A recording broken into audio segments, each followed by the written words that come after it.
मैंने सोचा राम पर एक कविता लिखूं। मैंने सोचा राम पर एक कविता लिखूं, मैं भी राम भक्त कवियों की कतार में थोड़ा आगे दिखूं। मैंने सोचा राम पर एक कविता लिखूं, मैं भी राम भक्त कवियों की कतार में थोड़ा आगे दिखूं। सोचा राम के चरित्र को उठाऊंगा, उस पर एक खूबसूरत सी कविता बनाऊंगा, जनता को सुनाऊंगा और उनका आशीर्वाद पाऊंगा। सोचा राम का चरित्र उठाऊंगा, उस पर एक खूबसूरत कविता बनाऊंगा, जनता को सुनाऊंगा और उनसे प्रशंसा पाऊंगा। सोचा राम के किस चरित्र पर कविता बनाऊं। सोचा, जुड़ जाइएगा, कोई मूवमेंट मत कीजिएगा, ये विशुद्ध कविता है। सोचा राम के किस चरित्र पर कविता बनाऊं, किस चरित्र पर लेखनी चलाऊं और जनता के सामने लाऊं। मैंने सोचा राम के पुत्र धर्म पर कविता बनाता हूं। मैंने सोचा राम के पुत्र धर्म पर कविता बनाता हूं, उसे खूबसूरत शब्दों से सजाता हूं और जनता को सुनाता हूं। तभी मुझे ध्यान आया था कि मैंने पिछले महीने ही अपने बूढ़े पिताजी को वृद्धाश्रम पहुंचाया था। ओ वाह वाह वाह, बहुत बहुत धन्यवाद। मैं तो पिछले दिनों नवनीत भाई एक ब्यूटी पार्लर के बाहर से निकल रहा था तो एक वाक्य लिखा हुआ था। मैं सुनकर काफी देर उसमें जो पढ़ा मैंने उसको पढ़कर मैं बहुत देर खुद हंसता रहा। संस्कृत में लिखा हुआ था ब्यूटी पार्लर के बाहर, खुशबू सत्यम छुपम तब दिखम सुंदरम, सत्यम छुपम तब दिखम सुंदरम। ये ब्यूटी पार्लर के बाहर लिखा। ऐसा होता है कई बार, बिजनौर के लोग हैं, मैं बिजनौर में आया पिछली बार तो मैंने देखा कि एक महिला जो है सांड को हलवा पूरी खिला रही। सांड को हलवा पूरी, मैंने कहा मैडम ये सांड है, गाय को खिलाते हैं हलवा पूरी, तो आप सांड को खिला रही और ये खतरनाक सांड है। लोग बताते हैं कि इसने कई लोगों को मतलब मारा है, हड्डियां तोड़ दी मार मार के बाजार में। आप इसे हलवा पूरी खिला रही। महिला बिजनौर की थी, बोले इसीलिए खिला रही हूं भैया क्योंकि मेरे पति का हड्डियों का ही अस्पताल है, ये मरीज ये साड़ी बेचता है, तो मैं इसलिए हलवा पूरी खिला रही हूं। तालियां वालियां बजाते रहो, बीच में मौन मत रहिए, आप मुखर हो के सुनिए। देवल आशीष ने कहा कहीं कि मोहब्बत के शहर का आबोदाना छोड़ देंगे क्या। मोहब्बत के शहर का आवाज से सुनिए थोड़ा उल्लास के साथ।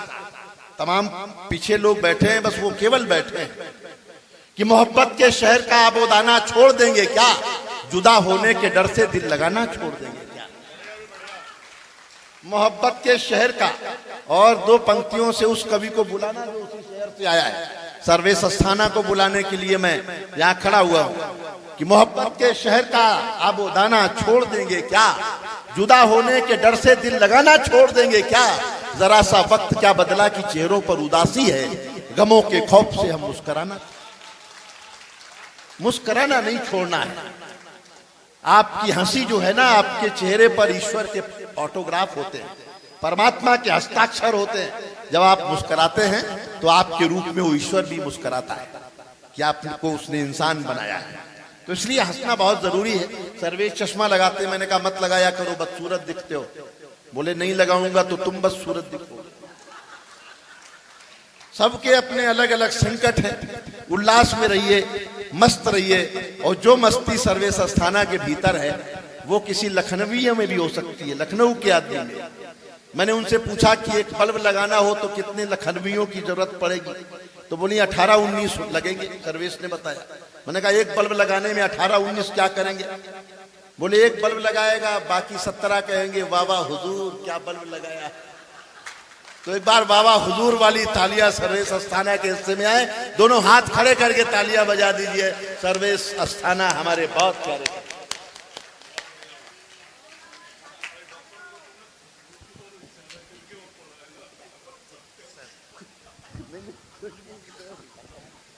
मैं जिंदगी में पहली बार बिना तालियों के खड़ा हुआ हूँ। पहले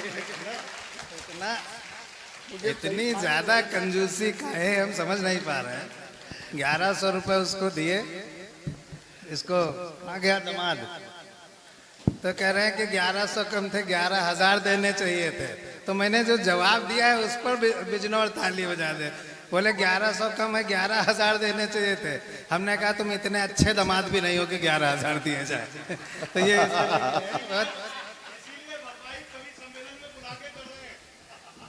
बहुत अच्छा लग रहा है। मैं बिजनौर संभवतः दूसरी बार आया हूँ। अब आपस में ऐसे लड़ रहे हैं जैसे दोनों साड़ू भाई हो। आप जानते हैं कि साड़ू किसे कहते हैं? सभी बताते हैं साड़ू वो दो व्यक्ति होते हैं जो एक ही कंपनी के प्रोडक्ट द्वारा ठगे जाते हैं, वो लोग साड़ू होते हैं। तो ये दोनों साड़ू हैं। मैं संभवतः दूसरी बार आपके बीच आया हूँ। बड़ा प्रेम आप लोगों से मिलता रहा है, पिछली बार भी मिला था। आइए सर, सादर स्वागत है सर। सर इस कलर की टी शर्ट मेरे पास भी है। बहुत बहुत अच्छा लग रहा है। अब मैं घर जाके देखूंगा है कि नहीं है। नहीं सर, सुनील जोगी जी ने नहीं, आप केवल टी शर्ट की तारीफ ना करें, उन्होंने दो लोगों के बीच में जैसे खुद घुसकर अपनी जगह बनाई है। ये संतुलन भी सब लोगों को नहीं आता भाई। एक बार तालियां बजाइए, हमारे अतिथि हैं, महत्वपूर्ण हैं, लेकिन ये कला से मैं बड़ा प्रसन्न हूं कि दोनों खिसक के बिल्कुल फिट हो गए। जैसे हमारे मंत्रिमंडल में राजभर जी फिट हो गए, बिल्कुल वैसे ही फिट हो गए। एक बार जरा खुल के तालियां बजाते हैं, थोड़ा आनंद करते हैं, आनंद करते हैं, आनंद करें थोड़ी देर। बहुत अच्छे दरवेश मुझे अरे सर डॉक्टर साहब ना मैं अब आपको ये जस्ट करना है जी, मैं तो कुछ कह नहीं सकता। डॉक्टर साहब ने कहा कि मेरे तो भाई हैं, उनके अंकल हैं। इससे उन्होंने सिद्ध किया कि मौसम जी के वो चचा हैं। ये आपने कहा, मैं आपका सादर अभिनंदन करता हूँ। आप चेयरमैन पति हैं और गलत तो नहीं कहा? नहीं आपको कहा है, विधायक पति तो मौसम है। और मौसम बड़ा खूबसूरत है। एक बार अच्छे से तालियां बजाते हैं। अच्छा इन दोनों का कॉम्बिनेशन में देखता हूँ, मैं भगवान कसम सच कह रहा हूँ, झूठ आज तक नहीं बोला है। जब इतने राजनीतिक लोग मेरे सामने बैठे हों तो हमें झूठ बोलने की क्या जरूरत है? क्या जरूरत है?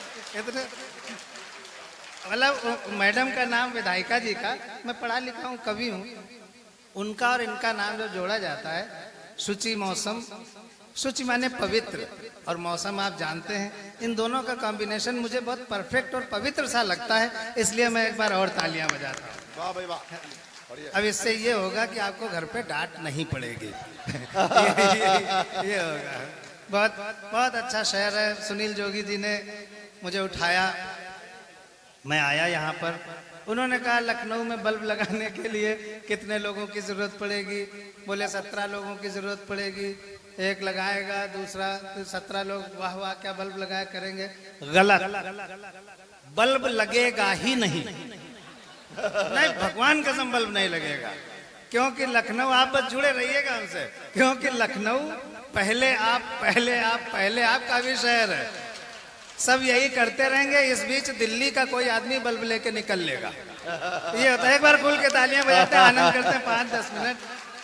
डॉक्टरों ने कवि सम्मेलन कराया है। मैं बहुत अद्भुत आश्चर्य में हूँ कि इन डॉक्टरों को ये टाइम कैसे मिल गया कि कवि सम्मेलन करा लें।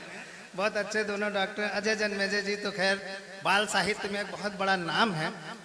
मेरा बहुत मन था जब मैं उनके बारे में पढ़ता था। 1 मिनट मुझे दे दीजिए, फिर मैं कविता पे आ जाऊंगा। डॉक्टर अजय जन्मेजय की मैं किताबें पढ़ता था, उनका नाम पढ़ता था, तो मैं सोचता था कि ये व्यक्ति कैसा है जो बाल गजलें भी लिख लेता है, बच्चों की कहानियां भी लिख लेता है, बच्चों की पहेलियां भी लिख लेता है। अद्भुत है। मैंने डॉक्टर साहब के बारे में सोचा कि अगर ये बिजनौर में नहीं रहते होते तो इनको बाल साहित्य पर PhD पे वो पद्मश्री जरूर मिल गई होती। ये मेरी कामना भी है कि उनको मिले। और आदरणीय नवनीत जी, जिन्होंने मुझे पहला फोन किया, बोले सर्वेश जी आ जाइए, पैसा कम है। भगवान कसम झूठ बोला ही नहीं आता। बोले पैसा कम है। हमने कहा कौन कौन आ रहा है? डॉक्टर साहब सुनिए तो मजा लीजिएगा, आपने इनको जिम्मेदारी दे दी, उसी का तो बता रहा हूँ। तो इन्होंने कहा पैसा कम है। हमने कहा कौन कौन आ रहा है? बोले डॉक्टर हरिओम पवार और सुनील जोगी। हमने कहा तब तो सही में कम ही होगा, क्योंकि सारा वही ले जाएंगे। तो बहुत अच्छा संचालन सुनील जोगी जी कर रहे हैं। आप जैसे लोग अब मिलते नहीं हैं। इतनी देर तक आप लोग बैठे हैं, इससे ये सिद्ध हो रहा है ना आपके पास कोई काम धाम है ना हम लोगों के पास कोई काम धाम। सब बैठे हुए। आप जैसे लोग अब मिलते नहीं हैं। इस महक के फूल अब खिलते नहीं हैं। अरे आप चलकर आ गए हैं, शुक्रिया। लोग तो भूकंप में हिलते नहीं। बहुत बहुत बहुत अच्छा लगता है। बहुत आदर सत्कार सवेरे से मिल रहा है। आपके नवनीत जी के उसमें काना फार्म में हम रुके हुए हैं। बहुत अच्छा बनाया है उन्होंने और बहुत बढ़िया खाना भी था वहाँ पर। नहीं, वास्तव में बहुत अच्छा खाना था। हम सवेरे 11 बजे आ गए। इन्होंने आदमी लगा दिए मेरे स्वागत सत्कार में। हर 10 मिनट पे एक आदमी आता था, भाई साहब कुछ चाहिए तो नहीं। 8:45 बजे रात तक हर 10 मिनट पे आदमी आया है, कुछ चाहिए तो नहीं। इतना आदर सत्कार मैंने पहली बार देखा है। सो नहीं पाया, इतना हमें मिला है। तो एक बार मैं उस खूबसूरत उसके लिए भी तालियां बजवाता हूँ। मैं धीरे धीरे शुरू हो रहा हूँ। मुझे 15 मिनट दिया गया, मैं 15 मिनट में बैठ जाऊंगा। और पानी भी बट रहा है। बहुत अच्छा लगा यहाँ पर। क्या बतलाऊं इस धरती पर कैसा लगता है। इस बार मैं देख रहा हूँ कि जो श्रोता वर्ग है, बड़ा एलीट श्रोता वर्ग मुझे दिखाई पड़ रहा है। जब मैं पिछली बार आया था तो कम लोग भी थे और थोड़ा जेंट्री भी दूसरे किस्म की मुझे लग रही थी। इस बार जेंट्री बहुत अच्छी है। क्या बतलाऊं इस धरती पर कैसा लगता है। इस मिट्टी का जर्रा जर्रा अपना लगता है। जहाँ का चेयरमैन इतना अच्छा हो, मैं चेयर मैडम अच्छी हो, जहाँ के विधायक और विधायक पति अच्छे हो, तीनों वो जो पार्षद हैं हमारे, जिनका एक मनी, एक नीरज और दूसरे सुजीत, ये तीनों लोग मुझे बिल्कुल देख के ऐसा लग रहा था कि जैसे ब्रह्मा विष्णु महेश की जोड़ी हो। और इन्होंने वास्तव में बहुत मेहनत का काम किया है। ऐसे पार्षदों को जोरदार तालियों के साथ अभिनंदित किया जाना चाहिए, जिससे वो अगले बार इससे ज्यादा मदद करें। क्या बतलाऊं इस धरती पर कैसा लगता है। इस मिट्टी का जर्रा जर्रा अपना लगता है। मंदिर, मस्जिद, आपकी अच्छी तालियां इस कवि सम्मेलन की अच्छी शुरुआत दें। क्या बतलाऊं इस धरती पर कैसा लगता है। इस मिट्टी का जर्रा जर्रा अपना लगता है। मंदिर, मस्जिद, गिरिजा, द्वारे चाहे जैसे हों, लोग जहां अच्छे होते हैं अच्छा लगता है। लोग जहां अच्छे, वाल्मीकि जी, अच्छा लगता है। मैं लखनऊ से आया हूं सर। लखनऊ आपकी राजधानी है। जिलाध्यक्ष महोदय भी बैठे हुए, चौहान साहब।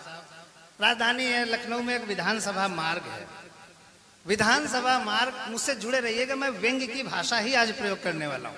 विधानसभा मार्ग उस सड़क को कहते हैं जिस पर विधानसभा बनी होती है।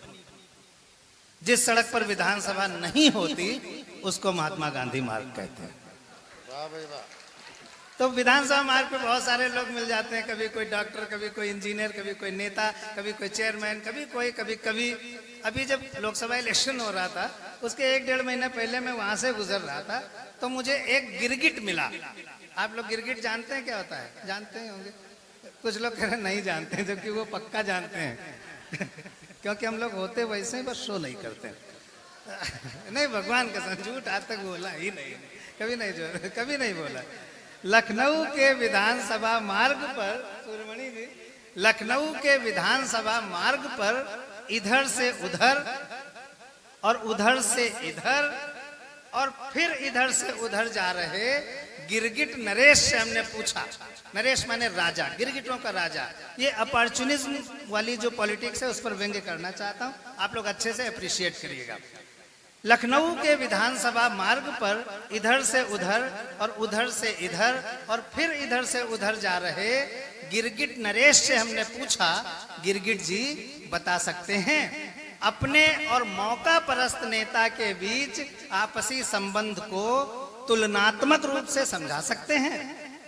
गिरगिट बोला, अस्थाना जी किसी गिरगिट की, आप लोग तालियां बस बजा देना मेरा मन रखने के लिए, अस्थाना जी किसी गिरगिट की नेता से तुलना करना महापाप है, क्योंकि रंग बदलने के मामले में नेता गिरगिट का बाप है। क्योंकि रंग बदलने के मामले में नेता गिरगिट का बाप है। अब आप देखिए, जब राजनीति जो है वो मुंबई से दिल्ली की तरफ बहुत यात्रा कर रही है। यानी फिल्मों के लोग पॉलिटिक्स में बहुत आ रहे हैं। आखिर क्यों आ रहे हैं? दिलीप कुमार से शुरू करिए, नरगिस दत्त, सुनील दत्त, विनोद खन्ना, राजेश खन्ना, धर्मेंद्र, हेमा मालिनी, अब निरहुआ तक आ गए हैं लोग। ये लोग आखिर क्यों आते हैं? मैंने एक क्षणिका लिखी व्यंग की, बिल्कुल नए तेवर की है, आप लोगों ने नहीं सुनी है, आपके सामने रखता हूं। अगर सच्चा लगे, व्यंग ठीक लगे, तो एप्रिसिएशन की तालियां इसलिए चाहिए होती हैं कि लगता है कि मेरी बात आप तक पहुंच गई। जब आप ताली नहीं बजाते तो लगता है कि हम कम्युनिकेट नहीं कर पाए, I am failure in communication. तो ये कम्युनिकेशन फेल्योर नहीं होना चाहिए, बस इतनी रिक्वेस्ट है आपसे। फिल्मों से राजनीति में आए एक सुप्रसिद्ध एक्टर से हमने पूछा, जुड़ना डॉक्टर साहब सुनिए, फिल्मों से राजनीति में आए एक सुप्रसिद्ध एक्टर से हमने पूछा, महोदय एक प्रश्न हमारी समझ में नहीं आया, महोदय एक प्रश्न हमारी समझ में नहीं आया, आखिर आपने फिल्में छोड़कर राजनीति को क्यों अपनाया? जहाँ पैसा है, लग्जरी लाइफ है, फॉरेन टूर्स है, सब कुछ है, फैन फॉलोइंग है, फिर भी क्यों पॉलिटिक्स में आ रहे हैं? आपने फिल्में छोड़कर राजनीति को क्यों अपनाया? इस पर वो बोले, अस्थाना जी, किसी एक्टर का फिल्में छोड़कर राजनीति में आने का सिर्फ और सिर्फ एक ही कारण है, कारण सच्चा, बिजनौर का एप्रिसिएशन। किसी एक्टर का फिल्में छोड़कर राजनीति में आने का सिर्फ और सिर्फ एक ही कारण है कि राजनीति एक्टिंग का सीधा प्रसारण है। वाह वाह वाह वाह वाह, आप तक बात पहुंची तो थोड़ा ठीक से तालियां बजाइए। मैं जानता हूं कि थोड़ी सर्वेश बढ़िया है बाबू, वाह बहुत। मैं एक कविता सुनाता हूँ, क्षणिकाएं तो बहुत है।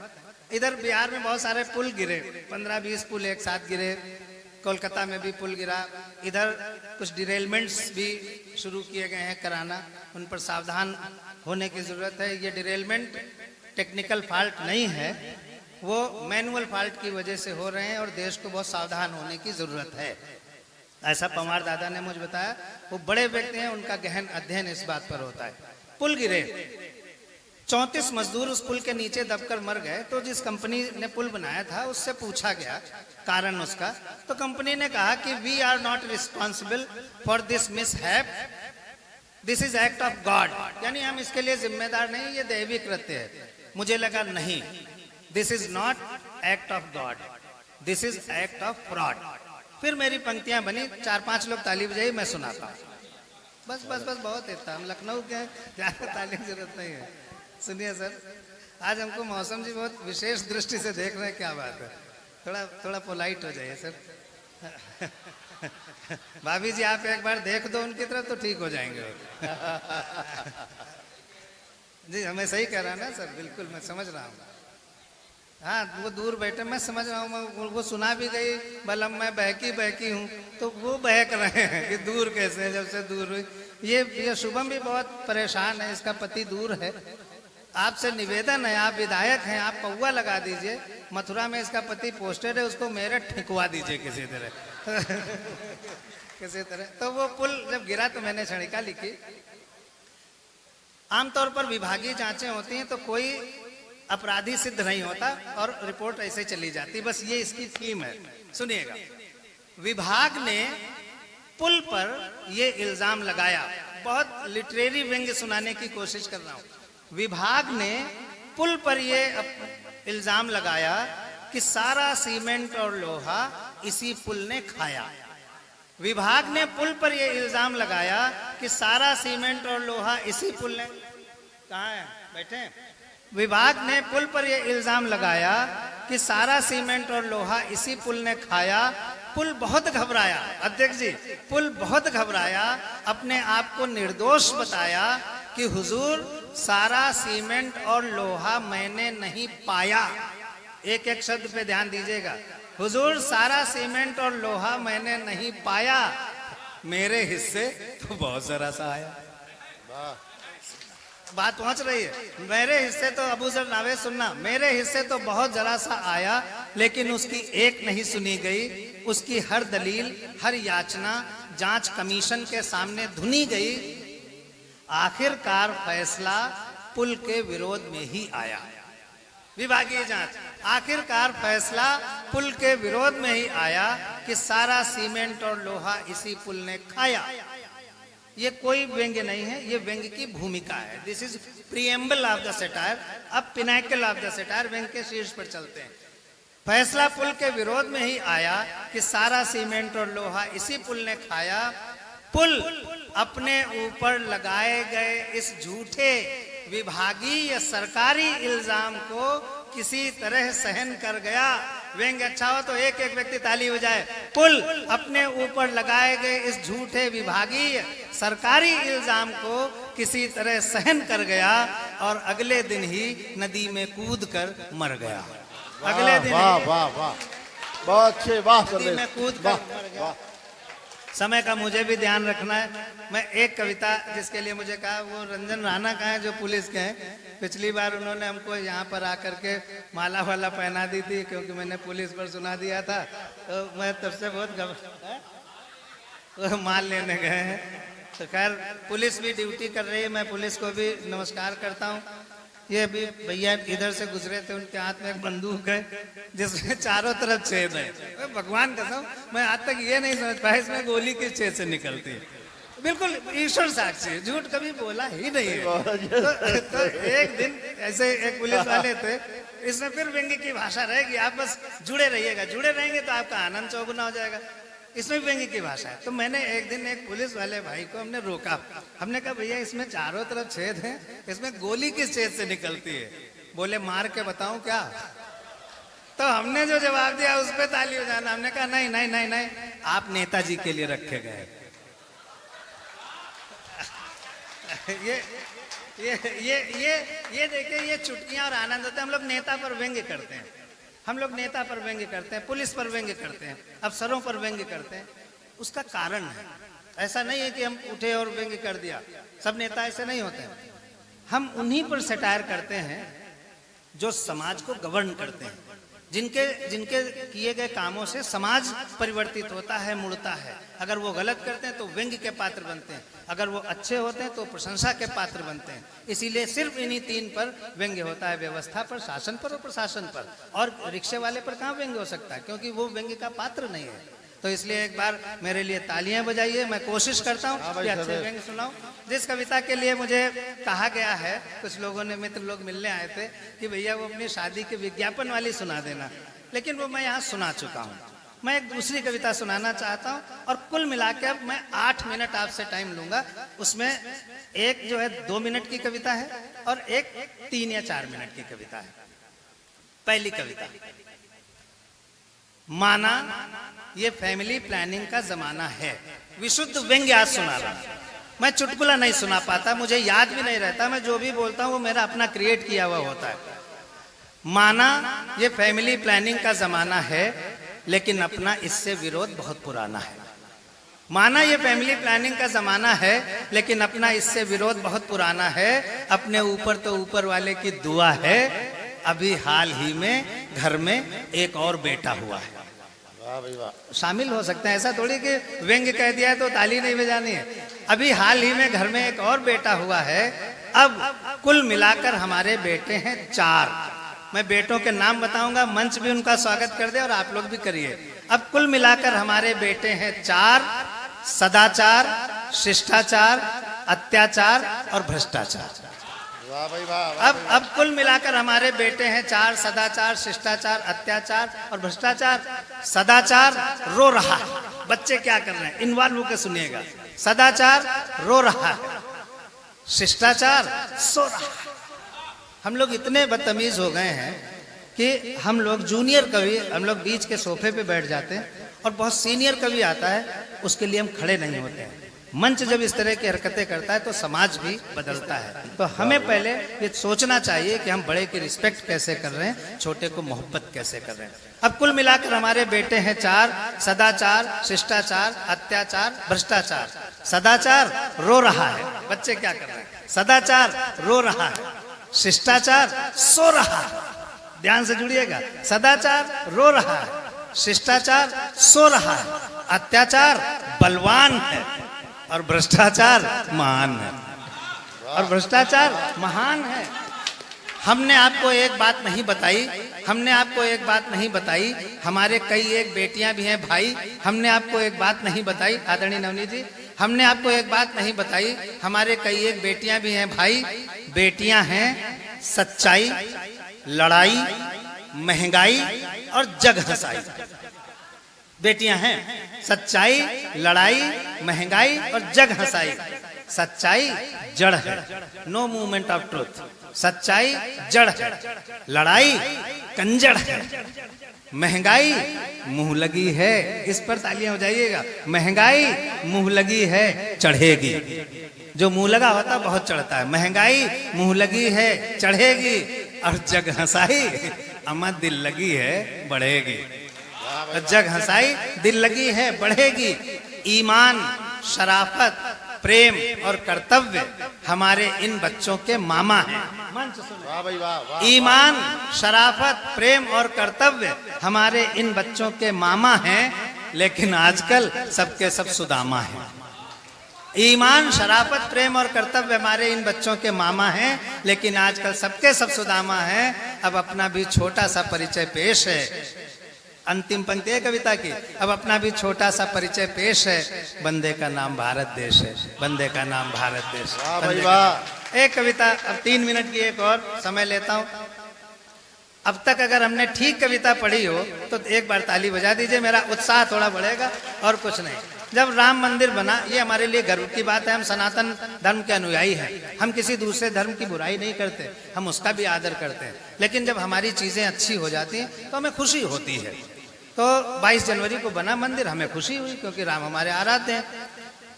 बहुत सारे कवियों ने उस राम पर कविता लिखी, बहुत कवियों ने। वहां पर रामोत्सव हुआ और 67 कवि सम्मेलन कराए गए। लगभग 3000 कवियों ने वहां राम पर कविताएं सुनाई। मैंने भी राम पर एक कविता लिखने की सोची। मंच का विशेष। हाँ भैया स्वागत है। राम पर एक कविता मैंने लिखी। मैं राम पर एक कविता लिखना चाहता था। ये कविता उस चाहने की है कि मैं राम पर कविता लिखना चाहता हूँ। ये इसकी थीम है कि मैं राम पर कविता लिखना चाहता हूँ। मेरे जीवन की ये सबसे अच्छी कविता है, ऐसा मुझे लगता है। बाकी आकलन आप लोगों का है। जरा सा अप्रिशिएट कर दीजिए, मैं सुनाता हूँ। 2-3 मिनट की कविता है, सुनना। बिल्कुल नई कविता है। मैंने सोचा राम पर एक कविता लिखूं। मैंने सोचा राम पर एक कविता लिखूं। मैं भी राम भक्त कवियों की कतार में थोड़ा आगे दिखूं। मैंने सोचा राम पर एक कविता लिखूं। मैं भी राम भक्त कवियों की कतार में थोड़ा आगे दिखूं। सोचा राम के चरित्र को उठाऊंगा, उस पर एक खूबसूरत सी कविता बनाऊंगा, जनता को सुनाऊंगा और उनका आशीर्वाद पाऊंगा। सोचा राम का चरित्र उठाऊंगा, उस पर एक खूबसूरत कविता बनाऊंगा, जनता को सुनाऊंगा और उनसे प्रशंसा पाऊंगा। सोचा राम के किस चरित्र पर कविता बनाऊं। सोचा, जुड़ जाइएगा, कोई मूवमेंट मत कीजिएगा, ये विशुद्ध कविता है। सोचा राम के किस चरित्र पर कविता बनाऊं, किस चरित्र पर लेखनी चलाऊं और जनता के सामने लाऊं। मैंने सोचा राम के पुत्र धर्म पर कविता बनाता हूं। मैंने सोचा राम के पुत्र धर्म पर कविता बनाता हूं, उसे खूबसूरत शब्दों से सजाता हूं और जनता को सुनाता हूं। तभी मुझे ध्यान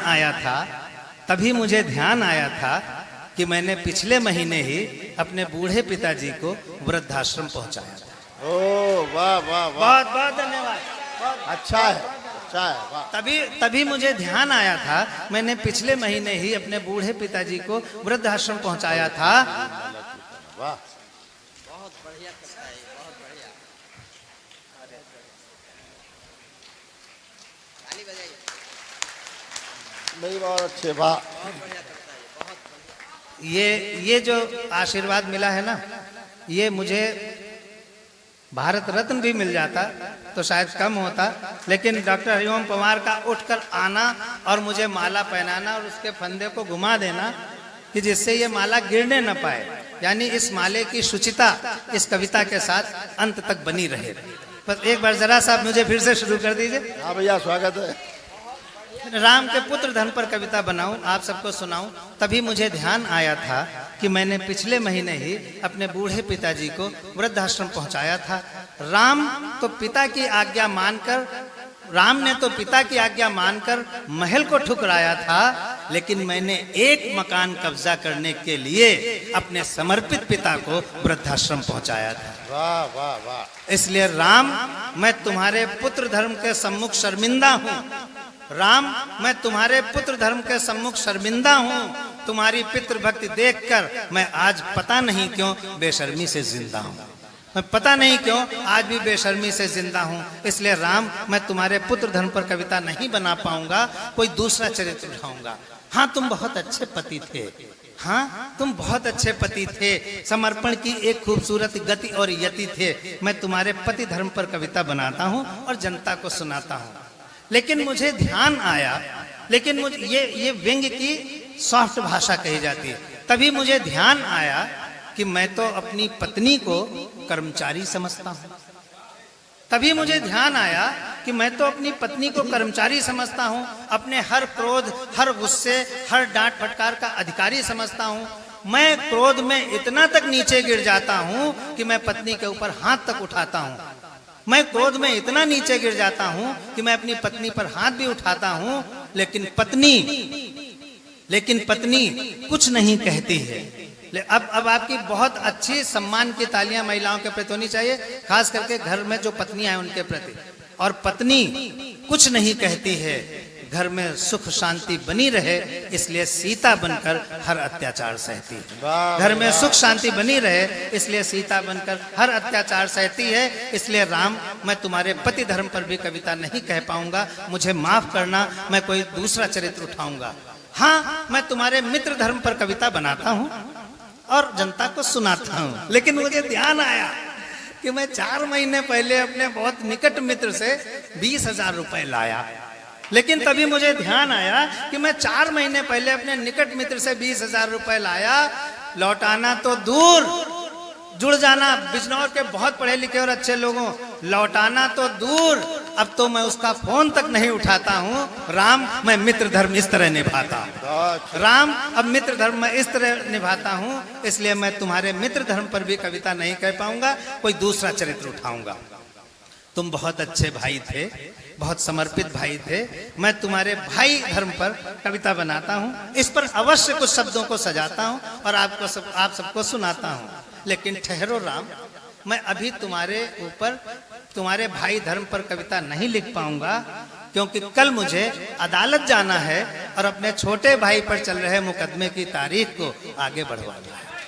क्योंकि कल मुझे अदालत जाना है, अपने छोटे भाई पर चल रहे मुकदमे की तारीख को आगे बढ़ाना है।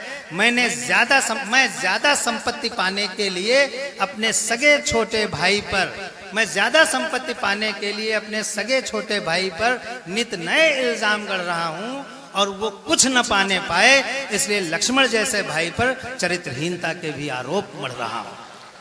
इसलिए राम, मैं तुम्हारे ऊपर अभी कविता नहीं लिख पाऊंगा, शब्दों से नहीं सजा पाऊंगा, लेकिन हाँ, मैं संकल्प लेता हूं कि अपने पिताजी को वृद्धाश्रम से वापस लाऊंगा, अपने मित्र के 20,000 रुपए लौटाऊंगा, अपनी पत्नी को अर्धांगिनी